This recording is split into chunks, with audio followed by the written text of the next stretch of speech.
My name is Sylvia Alvarez, 32 years old. 3 weeks ago, I collapsed at my desk at 11:47 p.m. hemorrhagic stroke. The doctors said I was 48 hours from permanent brain damage. Or death. My mother got the call at 7 a.m. By 9:30, she was at the hospital. By 3 p.m., she decided her other daughter's wedding venue tour in Hawaii couldn't wait. By 6:45 p.m., my entire family was on a plane to Honolulu. I spent 7 days in the ICU. Alone.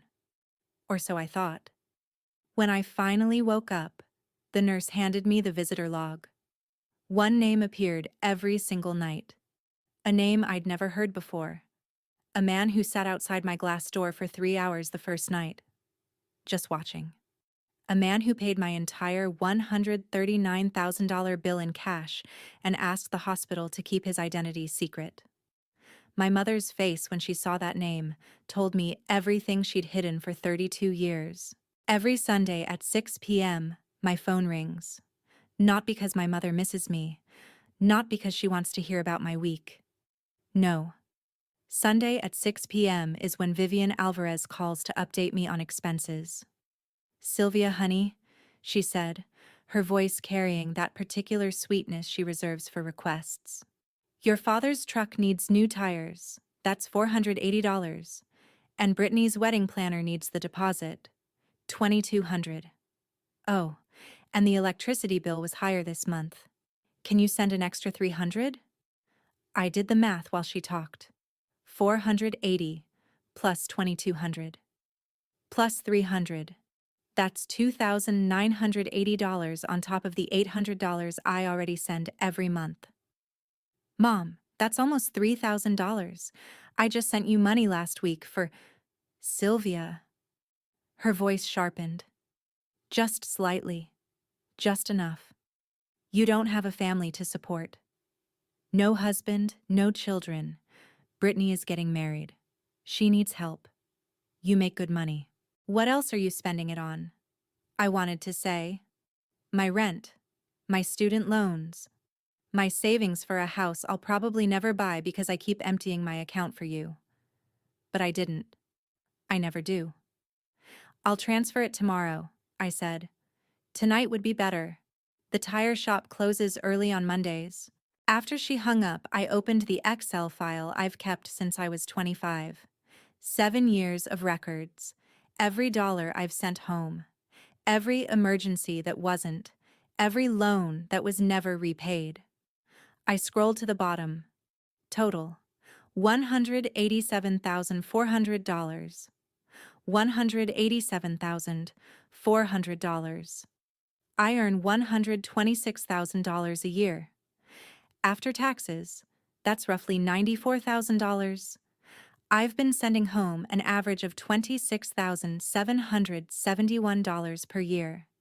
That's 21% of my take-home income. For 7 years. I scrolled through the reason column.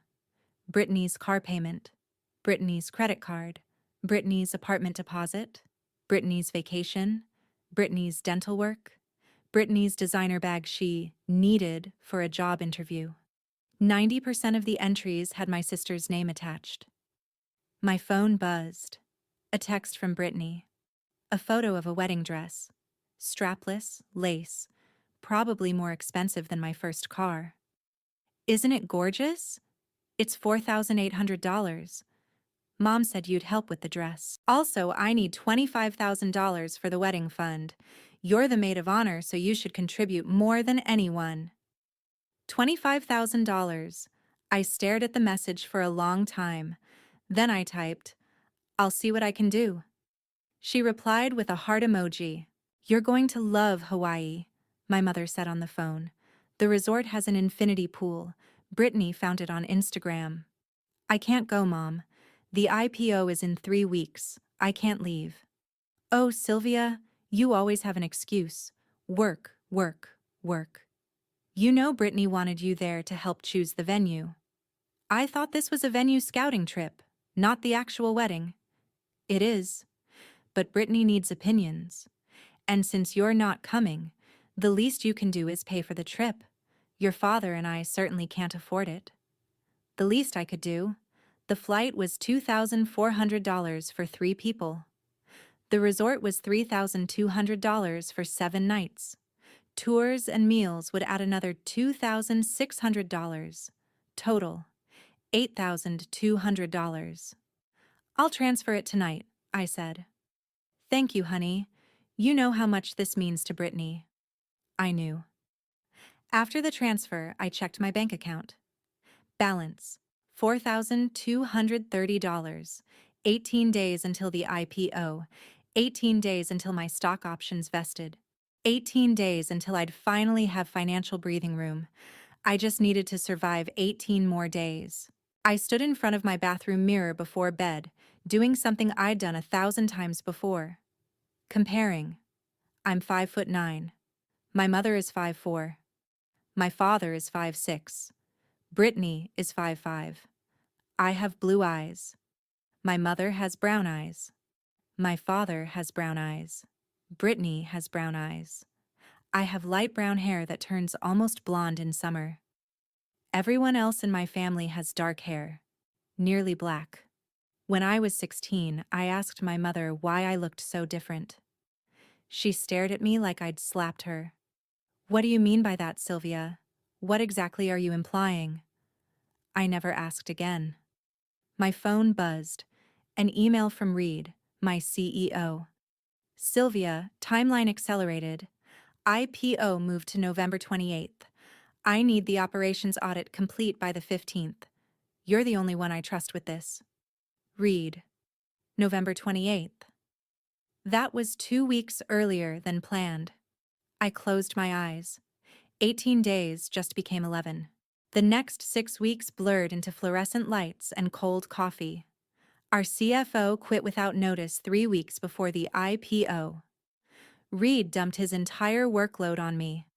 Investor packages, compliance documents, operations audits, due diligence reports. I worked 16 hours a day, sometimes 18. I slept 4 hours a night, sometimes 3. I ate protein bars at my desk because I didn't have time to walk to the kitchen. My doctor had warned me about my blood pressure at my last physical. You need to slow down, Ms. Alvarez. Your numbers are concerning for someone your age.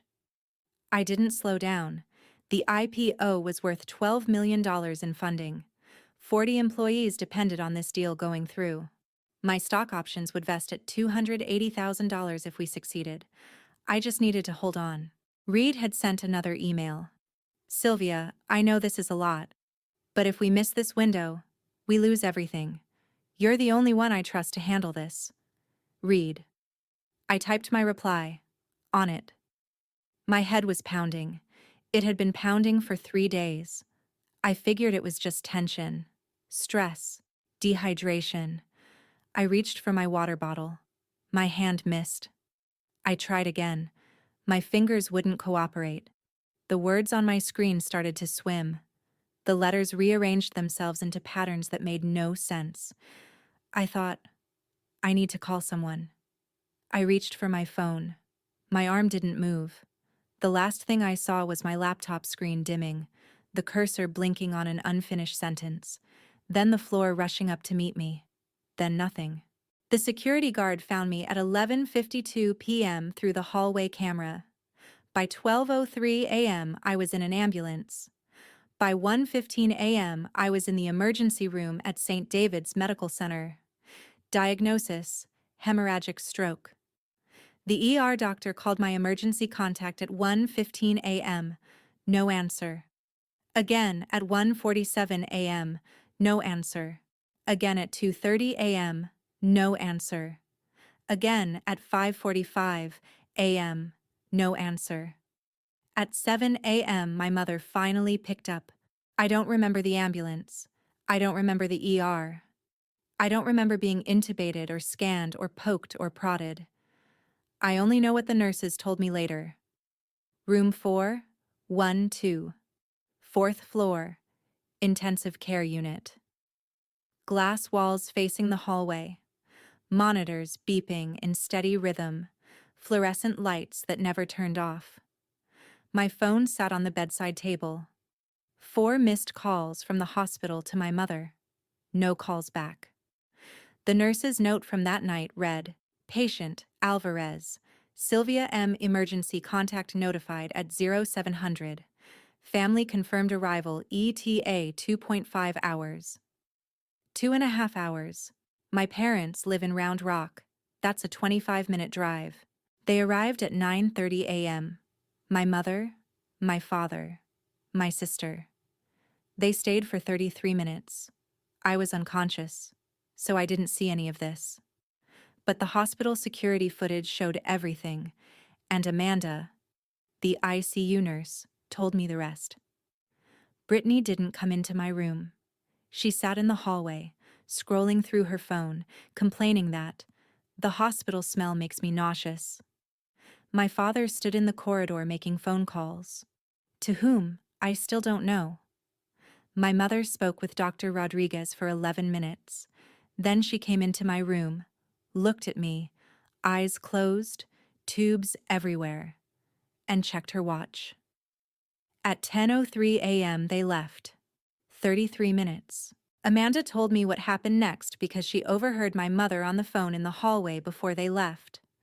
The doctor said she's stable, my mother said to someone, probably Brittany. Stable means not dying right now, right? We can still make the flight. The tickets are non-refundable. Sylvia paid for them. A pause. I know. But Brittany needs this trip. The wedding is in 3 weeks. If we don't scout the venues now, when will we? Sylvia will understand. She's always been the responsible one. Stable. The doctor had actually said, stable but critical. We need to monitor her for 72 hours minimum. There's still risk of secondary complications. My mother heard stable. She ignored the rest. At 3:15 p.m., while I lay unconscious in room 412, my mother left me a voicemail. I listened to it 5 days later when I finally woke up. 14 seconds long. Sylvia, honey, the doctor said you're stable. Your father and I and Brittany have to go to Hawaii like we planned. The tickets are non-refundable. I'll call the hospital every day to check on you. You just rest, okay? Brittany needs me for this trip. We'll be back next week. 14 seconds. She didn't say, I love you. She didn't say, I'm worried about you. She said, Brittany needs me. And then she hung up. At 6:38 p.m., while I was being prepped for additional scans because my blood pressure was dropping, Brittany posted an Instagram story, a photo of the 3 of them at the Austin airport. Gate 24, Hawaiian Airlines Flight 2891 to Honolulu. My mother smiling, my father looking tired. Brittany in the middle, flashing a peace sign. Caption: Hawaii, here we come. 127 people viewed that story in the first hour, including one person none of them expected. At 8 p.m., a man walked into St. David's Medical Center. He approached the front desk. ICU room 412, he said. Sylvia Alvarez. The receptionist checked the system. Are you family, sir? Yes. Your name? Walter Kendrick. He was given a visitor badge. He took the elevator to the 4th floor. He walked down the hallway until he reached room 412. Then he stopped. He didn't knock. He didn't ask to go in. He didn't call for a nurse. He just stood there, outside the glass door, looking in, for 3 hours. The ICU hallway camera recorded everything. 8 p.m. A man in a gray suit, silver hair, approximately 60 years old, stops outside room 412. 8:15 p.m. Still standing, hasn't moved. 8:47 p.m. A nurse approaches. He shakes his head. She walks away. 9:30 p.m. Still standing. His hands are in his pockets. His eyes never leave the glass. 10:15 p.m. He sits down in the hallway chair, still watching. 11 p.m. He stands again, presses his palm against the glass, stays there for 4 minutes. 11:12 p.m. He walks away. 3 hours and 12 minutes. Amanda Reeves, the night nurse, 34 years old, 11 years on the job, was the one who approached him at 8:47. "Sir, can I help you? Do you need to go inside?" He shook his head. "No, I just want to make sure she's not alone." "Are you family?" He paused. Something passed across his face. Pain, maybe, or guilt, or both. "Yes," he said quietly. "I'm family." Amanda asked if he wanted to sign the visitor log. He nodded. She handed him the iPad. He wrote, "Walter Kendrick." Then he went back to standing outside the glass door. Amanda told me later, "I've been doing this for 11 years. I've seen every kind of family, but I've never seen anyone stand outside a glass door for 3 hours like they were afraid they didn't deserve to go in."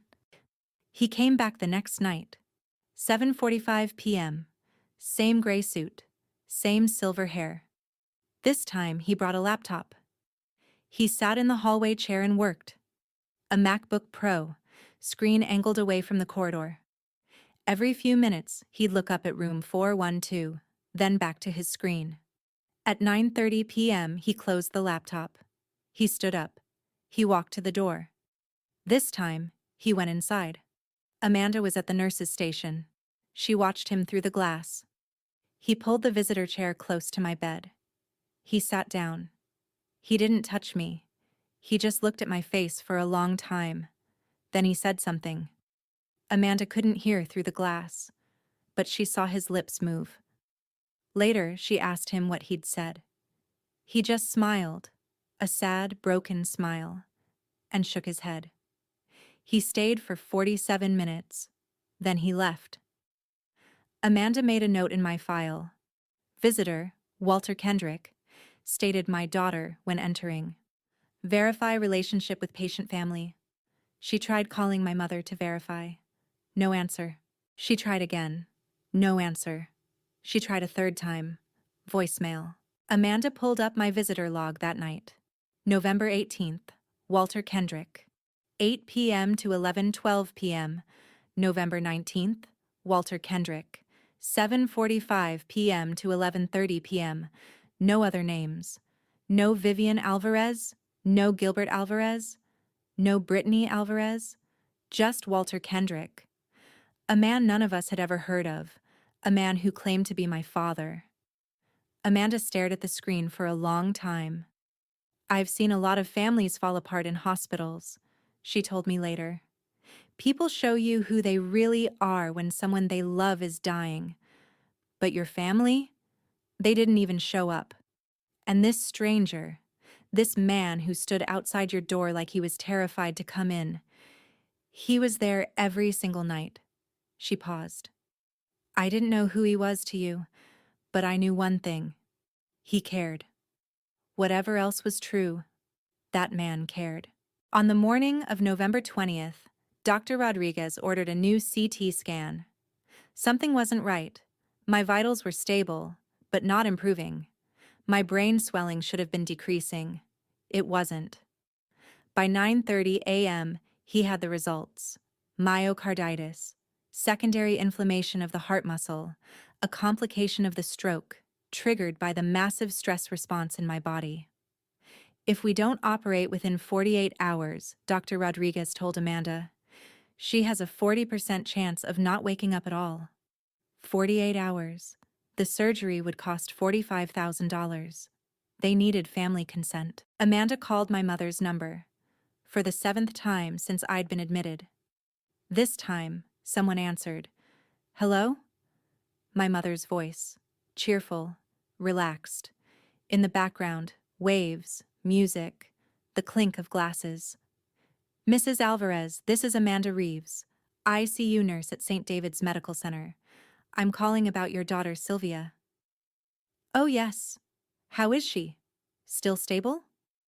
"Ma'am, there's been a complication. She needs emergency surgery. The doctors found secondary inflammation around her heart. If we don't operate within 48 hours..." "Surgery?" My mother's voice sharpened. "What kind of surgery? How much?" "It's a cardiac procedure. The estimated cost is $45,000. Silence. Then, 45,000? Who's paying for that? Does her insurance cover it? In the background, I could hear Brittany yelling, "Mom, the surf instructor is here." "Mrs. Alvarez," Amanda said carefully, "we need a family member to sign the consent form. And we need a $15,000 deposit before 6 p.m. today to schedule the surgery." More silence. Then, "Can you email me the form? I'll sign it electronically. As for the money, send the bill to Sylvia's address. She makes good money. She can handle it." Amanda told me she gripped the phone so hard her knuckles turned white. "Ma'am, your daughter is in a coma. She can't pay anything right now." "She has savings. I'm sure she does. Look, I can't exactly fly back right now. The return tickets aren't until Monday. Just do what you need to do. Sylvia's always been good at figuring things out." The line went dead. 12 miles from the hospital, in a corner office on the 30th floor of 100 Congress Avenue, Walter Kendrick received a phone call. It was from Reed Morrison, CEO of Evergrid Energy. "Mr. Kendrick, I wanted to update you on the situation. Sylvia Alvarez, our Director of Operations. She's still in the ICU. The hospital is saying she needs emergency surgery. Something about her heart." Walter's hand tightened on the phone. "How much?" "I'm sorry?" "The surgery. How much does it cost?" I don't know exactly. The hospital is asking for a deposit. Her family is apparently in Hawaii and can't." "Read." "Yes, sir?" "I'll handle it. Don't mention this to anyone." "Sir, I don't understand." "You don't need to understand. Just focus on the IPO. I'll take care of Sylvia." He hung up. Then he made another call. Patricia Dunn had worked in hospital billing for 16 years. She'd seen every payment scenario imaginable: insurance disputes, payment plans, bankruptcies, crowdfunding campaigns, even a few cash briefcases from people who definitely didn't want paper trails. But she'd never seen anything like this. At 3:30 p.m., her computer pinged with an incoming wire transfer. $139,000 from WBK Holdings, LLC, to St. David's Medical Center. Memo: full payment, patient Sylvia Alvarez, room 412. Anonymous donor. Do not disclose identity to patient or family. $139,000. $94,000 for ICU care. $45,000 for surgery. Paid in full. Patricia stared at the screen. She pulled up Sylvia Alvarez's file. Emergency contact, Vivian Alvarez. She looked at the payment source. WBK Holdings, LLC. Not Vivian. Someone else. She picked up the phone and called the number attached to the wire transfer. A man answered. Deep voice. Calm. "This is Walter Kendrick." "Mr. Kendrick, this is Patricia Dunn from St. David's Billing Department. I'm calling to confirm your payment for patient Sylvia Alvarez." "It's confirmed. The funds have cleared." "Sir, I need to verify your relationship to the patient for our records." A pause. "Family member. Can you be more specific? Are you her—" "I'm her father." Patricia looked at the file again. Emergency contact. Vivian Alvarez. Mother. Gilbert Alvarez. Father. "Sir, our records show the patient's father is Gilbert Alvarez." Another pause.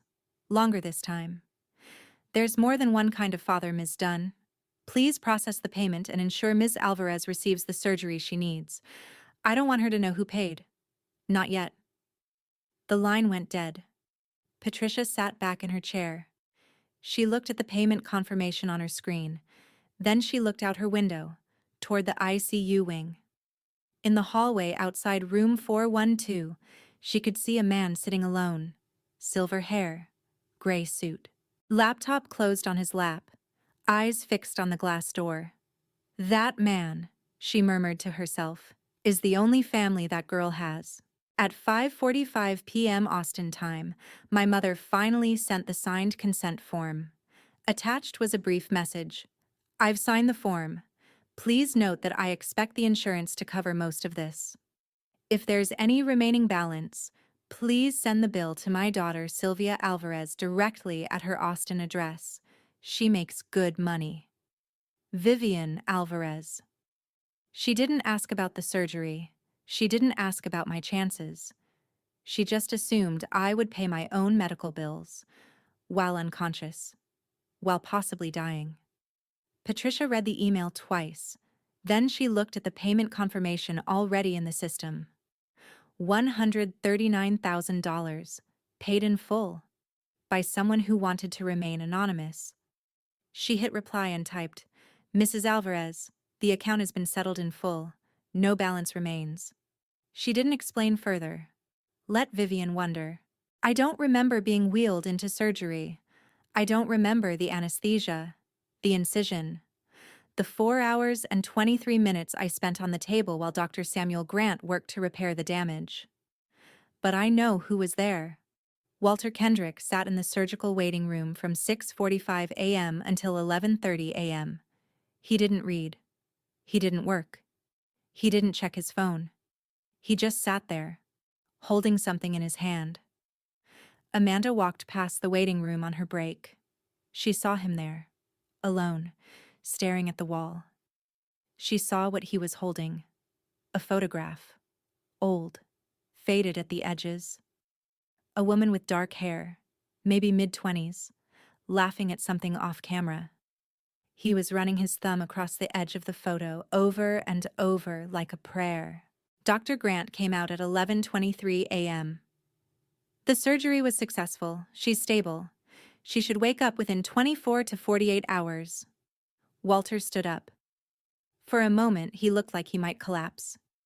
"Thank you," he said. His voice cracked on the second word. "Are you family?" "Yes." "Would you like to see her in recovery?" Walter hesitated. "No, not yet. She should see her family first when she wakes up." Dr. Grant looked confused. "Sir, you are family." Walter smiled. That same broken smile Amanda had seen before. Not the kind she knows about. He picked up his coat, put the photograph back in his wallet, and walked out of the hospital. He didn't stay to see me wake up. I opened my eyes. White ceiling, fluorescent lights, the steady beep of monitors. I was alive. I turned my head. Slowly, everything hurt, and looked at the chair beside my bed. Empty. No flowers, no cards, no balloons with "get well soon," no family members sleeping in uncomfortable positions, just an empty chair. And on the bedside table, a glass of water, full. A blanket folded neatly at the foot of my bed in a crisp military style. And a book I'd never seen before. Meditations by Marcus Aurelius. Hardcover. Old but well-maintained. I didn't own this book. I'd never read Marcus Aurelius. Where did it come from? Amanda came in to check my vitals. "Ms. Alvarez, you're awake." She smiled, genuine relief. "How are you feeling?" "Like I got hit by a truck," I croaked. "How long was I out?" 5 days. You had a stroke, then surgery for a heart complication. But you pulled through.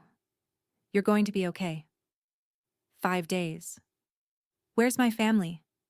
Amanda's smile flickered. "Your family is... they're in Hawaii. They'll be back on Monday." Hawaii. I remembered, vaguely, that there was a trip. Brittany's wedding venue scouting. I'd paid for it. $8,200. They didn't come back? Amanda busied herself with my IV line. "Your mother called the hospital a few times. She signed the consent forms electronically." "Called?" "Yes." "But didn't come?" "No." I stared at the ceiling. "The water," I said suddenly. "The blanket. The book. Where did those come from?" Amanda paused. "There was a man. He came every night while you were unconscious." "What man?" "He said he was your father." "My father is in Hawaii." Amanda set down the blood pressure cuff. Ms. Alvarez. This man wasn't Gilbert Alvarez. He gave a different name. He came every single night. He stayed for hours. The first night, he stood outside your door for over 3 hours without coming in, just watching through the glass. I felt something cold crawl up my spine. What was his name? Amanda picked up the iPad from the nurse's station and handed it to me. He signed the visitor log every night. You can see for yourself. I took the iPad with trembling hands. I scrolled through the entries. November 18th, Walter Kendrick, 8 p.m. to 11:12 p.m. November 19th, Walter Kendrick, 7:45 p.m. to 11:30 p.m. November 20th, Walter Kendrick, 7:30 p.m. to 10:15 p.m. November 21st, Walter Kendrick, 7 p.m. to 11:45 p.m. No other names. No Vivian. No Gilbert. No Brittany. Just Walter Kendrick. Every single night. Who is Walter Kendrick? I whispered. Amanda looked at me with an expression I couldn't read. He said he's your father. I borrowed Amanda's laptop. My hands were still weak, but I managed to type, Walter Kendrick, Austin, Texas. The results loaded, and my heart stopped. Walter Brennan Kendrick, age 63, CEO and founder, Kendrick Capital Partners, private equity firm, assets under management, $2.1 billion. There was a photo. Silver hair, blue eyes. Tall, maybe 5'10", standing in front of a glass-walled office building, arms crossed, slight smile. I looked at that photo for a long time. Blue eyes. I have blue eyes. My mother has brown eyes. My father has brown eyes. My sister has brown eyes. Where do your blue eyes come from, Sylvia? I'd asked my mother once when I was 16. Your grandmother's side, she'd snapped. Why are you asking such strange questions? My grandmother died before I was born. I'd never seen a photo of her. I looked at Walter Kendrick's eyes on the screen. They were the exact same shade as mine. I kept searching. Kendrick Foundation Scholarship. The results showed a website, elegant, professional, listing the foundation's various programs. I clicked on Higher Education Scholarships, a list of recipients by year. I scrolled down. 2012, Sylvia M. Alvarez, University of Texas at Austin. 2013, Sylvia M. Alvarez, University of Texas at Austin. 2014, Sylvia M. Alvarez, University of Texas at Austin. 2016, Sylvia M. Alvarez, Macomb School of Business, MBA program. I stared at my own name. The scholarship. The anonymous scholarship I received in my sophomore year. The one that paid for my last 2 years of undergrad and my entire MBA. The one that came out of nowhere. No interview required, no essay, no explanation. The one my mother always got angry about. You think you're so special because you got that scholarship, she'd say. Don't let it go to your head. You got lucky. That's all. Lucky. It wasn't luck. It was Walter Kendrick. I looked at the book on my bedside table, Meditations by Marcus Aurelius. I opened the cover. On the first page, in neat handwriting, to my daughter, I hope one day you'll understand why I stayed away. WK. The laptop blurred. I realized I was crying. I called Reed Morrison. Reed, I need to know something.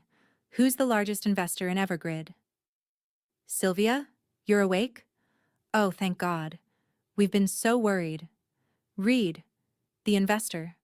Who is it? He hesitated. Why do you want to know? Kendrick Capital. They invested in Evergrid, didn't they? Silence. Sylvia, how did you... When did they invest? 2021. Series A. $1.8 million. 2021. The year I joined Evergrid. Did Walter Kendrick request anything specific when he invested? Another silence. Longer. Sylvia, I don't understand why you're asking this. Did he? Reed sighed. He asked to remain anonymous. He asked that his name never be mentioned to employees, and he asked to be informed if anything happened to you. If anything happened to me. Yes. He called me the day you collapsed. Before I even knew. Before the ambulance arrived. He asked which hospital you were being taken to. I closed my eyes. He knew before you did. Yes. Sylvia? Who is this man? Why does he care so much about you? I looked at the book in my lap. At the handwriting on the first page. To my daughter. I said slowly, he's my father. Day 7. My mother walked into the hospital lobby at 11:30 a.m. on Monday morning. I wasn't there to see it, but Amanda told me everything, and the security cameras captured the rest. Vivian Alvarez was tan, golden brown from 7 days of Hawaiian sun. She was wearing a floral dress and sandals. She carried a Macy's duty-free bag in one hand. She walked straight to the front desk. I'm here for my daughter, Sylvia Alvarez. Room 412. I need to sign the discharge papers. The receptionist, a young woman named Carmen, pulled up my file. Of course, Mrs. Alvarez. Let me check the account status first. Account status? What do you mean? The billing. I need to see if there's any remaining balance before discharge. My mother's eyes narrowed. Just send the bill to Sylvia's address. She can handle it. Carmen looked at the screen. Ma'am, the account has been settled in full. There's no remaining balance. What do you mean settled? By insurance? No, ma'am. A family member made a direct payment. $139,000. My mother went very still. What family member? Who paid? I'm not authorized to disclose that information, ma'am. The donor requested anonymity. Donor? No one in my family has that kind of money. Let me see the visitor log. Who's been coming to see my daughter? Carmen hesitated, then handed her the iPad. My mother scrolled through. November 18th, Walter Kendrick. November 19th, Walter Kendrick. November 20th, Walter Kendrick. November 21st, Walter Kendrick. November 22nd, Walter Kendrick. November 23rd, Walter Kendrick. No Vivian Alvarez. No Gilbert Alvarez. No Brittany Alvarez. My mother's face changed. Carmen told me later. It was like watching someone see a ghost. All the color drained out of her. The iPad fell right out of her hands and hit the floor. She didn't pick it up. She just stood there, staring at nothing. Walter Kendrick, my mother whispered. Ma'am, are you all right? My mother didn't answer. She knew that name. My mother walked into the ICU wing like she was walking to her own execution. Her footsteps were slow. Her hands were shaking. She turned the corner and stopped. 20 feet away, sitting in the hallway chair outside room 412, was Walter Kendrick. He looked up. Their eyes met. 32 years.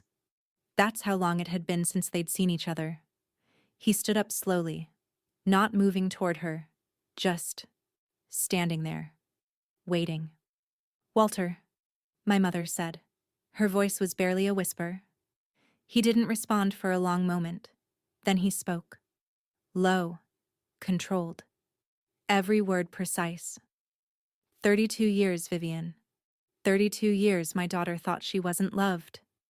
32 years I stood outside the glass, looking in. Every night this week I was here, watching over her, paying her bills, making sure she wasn't alone. He took one step forward. And where were you? My mother's mouth opened, closed. No words came out. You were in Hawaii, Walter said, taking a vacation your daughter paid for, while she was dying in this room. Walter, I didn't know. You knew enough. The hospital called you. The nurses called you. You knew she needed surgery. You knew she needed family. And you chose Hawaii. His voice never rose. It didn't need to. 32 years I stayed away because I thought it was better for her, because I thought she had a family who loved her, because I didn't want to disrupt her life with the truth. He looked at my mother with something beyond anger, beyond hurt, disgust. I was wrong. She never had a family. She had parasites. My mother's face crumpled. "Walter, please. I'm done staying away," he said. "I'm done standing outside the glass. Today, I walk through the door." He turned and walked toward my room. My mother stood alone in the hallway, frozen. I was sitting up in bed when my mother burst through the door. She looked terrible. Tan, but terrible. Eyes wild, hands trembling. "Sylvia, we need to talk." I looked past her at the glass door. In the hallway, I could see a man watching. Silver hair, blue eyes. "Who is he?" I asked. "Who?" "The man in the hallway. The man who's been here every night. The man who paid $139,000 for my surgery. The man named Walter Kendrick." My mother's face went white. "Sylvia, listen to me. Is he my father?" Silence. The kind of silence that answers the question for you. "Mom, is Walter Kendrick my father?" My mother's eyes filled with tears. "It was 1992, she whispered. "I was young. I made a mistake." "A mistake?" "I loved him. God help me, I loved him. But he was nobody back then. A junior engineer. No money, no stability. And then his company sent him to Singapore. For 2 years. No warning. He just vanished." She sat down heavily in the visitor chair. I was pregnant. I didn't know what to do. Gilbert had proposed already. He had a house. He had a steady job. He was safe. "So you married him." I had to make a decision. I had 6 weeks. I chose security. I chose stability. You chose to lie. I chose to survive. Her voice cracked. "Do you know what it was like? Being 23, pregnant, alone?" Walter was gone. I didn't know if he was ever coming back. Gilbert was there. Gilbert would never leave. I stared at her. "And when did Walter find out? When did he find out about me?" She looked away. "He came back. 2 years later. But by then, you were already a year old. I was married. I told him. I told him to stay away. I told him you were Gilbert's daughter. I told him he had no rights. Did he believe you?" "I made him believe me. I threatened to call the police if he contacted me again. I told him I would destroy him. I felt sick. And he stayed away. For 20 years. Then, I don't know how, but he found out. Maybe he did a DNA test. Maybe he hired someone. 10 years ago, he started reaching out. Through lawyers, through intermediaries. He wanted to meet you. I refused." "You refused?" "I told him you had a family. You had a father. You didn't need him confusing your life with ancient history." "Ancient history." I laughed. It hurt my chest. "Mom, you've been punishing me my entire life. Now I know why." "What are you talking about?" "Every time you looked at me, you saw him. Every time I succeeded, you hated it. Because I wasn't supposed to succeed. I was supposed to be your shameful secret. Your mistake. But I kept reminding you of the man you threw away." My mother's face twisted. "That's not true. You made me pay for everything. Literally. $187,000 in 7 years. Every time Brittany needed something, you called me. Every time there was an emergency, you called me. Because punishing me was easier than admitting what you did." "Sylvia. And the worst part?" My voice was shaking now. "The worst part is that all this time, there was a man out there who wanted to be my father. Who paid for my college without telling me. Who invested in my company just to be close to me. Who stood outside my hospital room for 3 hours because he was afraid he didn't have the right to come in." I pointed at the glass door. That man has been here every single night, and you were in Hawaii. My mother opened her mouth. I didn't have a choice. You had a choice, I said. You always had a choice. In 1992, you chose to lie. Last week, you chose Hawaii. You chose Brittany. You always choose everyone except me. Sylvia, please, get out. What? Get out of my room. Go home. Tell Gilbert the truth. He deserves to know. Tell Brittany she's not getting $25,000. And don't come back. My mother stood up slowly. You can't mean that. I looked at her. At this woman who had carried me for 9 months and spent 32 years trying to forget I existed. I spent my whole life trying to earn your love, I said. I paid your bills. I funded your vacations. I gave you everything you asked for. And you still chose to let me die alone. I nodded toward the door. Now I'm choosing someone who chose me. My mother left. She didn't say goodbye. She didn't apologize. She just walked out, her footsteps echoing down the hallway. I watched her go through the glass door, and then I watched someone else walk in. Walter Kendrick, 63 years old, silver hair, blue eyes, my eyes. He stopped in the middle of the room, about 10 feet from my bed, close enough to see me, far enough to give me space. Neither of us spoke. The monitors beeped. The fluorescent lights hummed. Outside somewhere, the hospital continued its endless rhythm of codes and charts and life and death. In here, it was just the two of us, and 32 years of silence. I don't know where to start, he said finally. His voice was deeper than I expected. Steady, but with a tremor underneath. Like a man holding back a flood. Start with the glass door, I said. The first night. Why didn't you come in? He looked at his hands. Because I didn't know if I had the right. 32 years. I watched you from a distance. Your high school graduation. I was in the back row. Your college graduation. I watched the live stream from my office. Your MBA ceremony. I sent flowers, anonymously. Every major moment of your life, I was there. But always outside.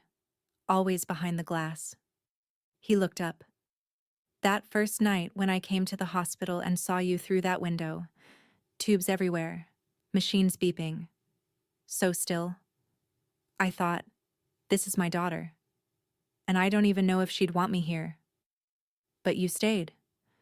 For 3 hours. I couldn't leave. I couldn't go in.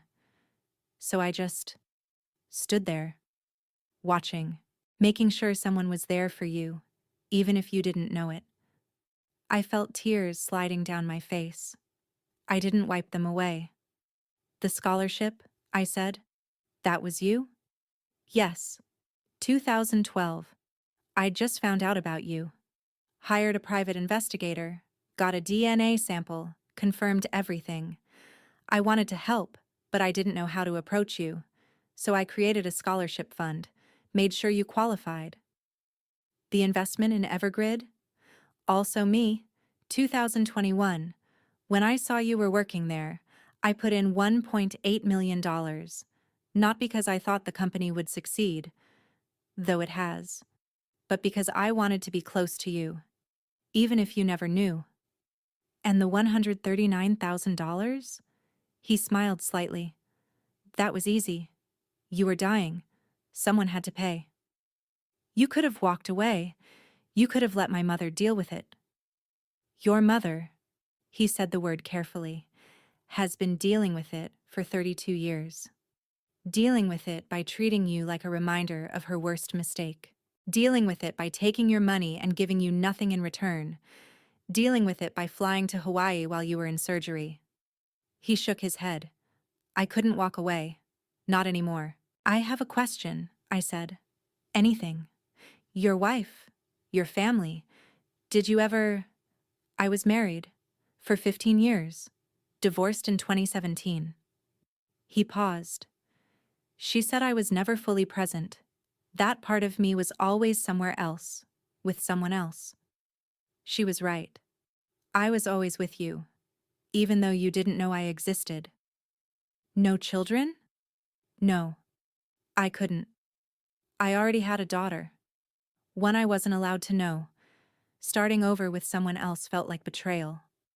I absorbed this. You gave up your whole life for someone you couldn't even contact. No, I gave up certain things, but I built others. The company, the foundation, the investments.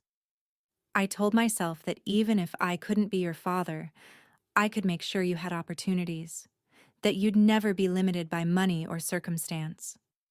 He met my eyes. I know it's not the same as being there. I know it doesn't make up for 32 years. But it was what I could do. What happens now? I asked. Walter took a breath. That's up to you. I've waited 32 years. I can wait longer. I can walk out of this room right now and never bother you again, if that's what you want. Is that what you want? No. His voice cracked. Just slightly. I want to be your father. I want to know what you're reading, what you're thinking, what makes you laugh. I want to have dinner with you on your birthday. I want to be the one you call when something goes wrong. He paused. But I know I haven't earned that. I know you have a father, Gilbert, even if he's not your biological father.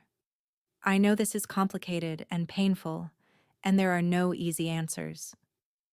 I looked at this man, this stranger who had paid for my education, who had invested in my company, who had stood outside my hospital room because he thought he didn't deserve to come in. Then I looked at the empty hallway where my mother had walked away. My whole life, I said slowly, I thought love was something I had to earn. I paid my family's bills. I funded their vacations. I gave them everything they asked for. And they still chose to let me lie here alone. I turned back to Walter. You didn't owe me anything. I didn't know you existed. And you still showed up. Every single night. I reached out my hand. Will you sit down? Please? Walter walked forward. He sat in the chair beside my bed. The chair that had been empty for 5 days. For the first time in 32 years, he was there. Beside his daughter. Finally, on the right side of the glass. I left St. David's Medical Center on November 26th, 2 days after my mother's visit. Walter drove me home. We didn't say much during the ride. There wasn't much to say. We had 32 years of conversations ahead of us. There was no rush. I signed the IPO documents via video call from my apartment. Evergrid went public at $14 per share. My stock options vested at $280,000.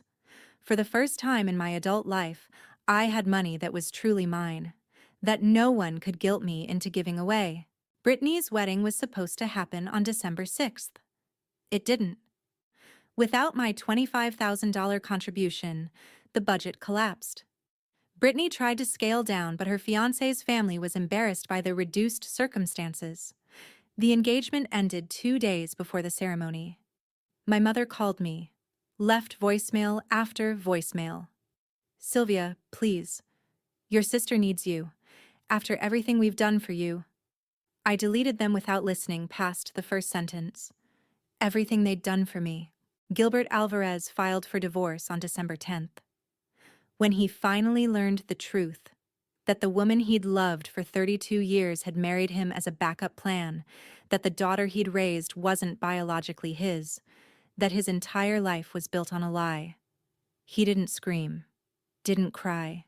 He just quietly packed a bag and checked into a motel. He called me once, just to say, I'm sorry I wasn't there more, Sylvia. I always felt like there was something I was missing with you. Now I know what it was. I hope you find what you're looking for. I wished him well. He was a victim too, in his own way. I met Walter for coffee on December 20th. It was awkward at first. We didn't know each other's rhythms yet. Didn't know if we took cream or sugar. Didn't know each other's favorite books or movies or memories. But we were learning. At one point, he pulled out his wallet and showed me the photograph. The one he'd been holding during my surgery. The one Amanda had seen him clutching like a prayer. It was my mother. Young, maybe 23, laughing at something off camera. "I took this in 1992, he said, 2 weeks before I left for Singapore. It was the last time I saw her happy. Last time I was happy." He put the photo back. "I carried it for 32 years, hoping I'd see that laugh again someday, hoping I'd find what I lost." He looked at me. "I didn't find her. I found something better. I found you. People say blood is thicker than water, but my blood family left me to die in a hospital room while they went to Hawaii. They took my money for 7 years. They treated me like an ATM with a heartbeat. And a stranger, a man I'd never met, stood outside my glass door for 3 hours because he was afraid he didn't have the right to come in. He paid for my education without ever asking for credit. He invested in my company just to be close to me. He paid $139,000 to save my life and asked the hospital to keep his name secret. Who is family? Is it the people who share your DNA but treat you like a burden? Or is it the person who stands outside the glass, waiting for 32 years just to be allowed through the door?" My mother chose Hawaii when I was dying. Walter chose to stay. Every single night. Even when he thought I'd never know. If you're in a family that treats you like a wallet, that takes everything and gives nothing. That makes you feel like you have to earn love that should be freely given. I want you to ask yourself, who is standing outside the glass door of your life, waiting to be let in? And who is already on a plane to Hawaii? The answer might change everything. Sylvia Alvarez, December 2025.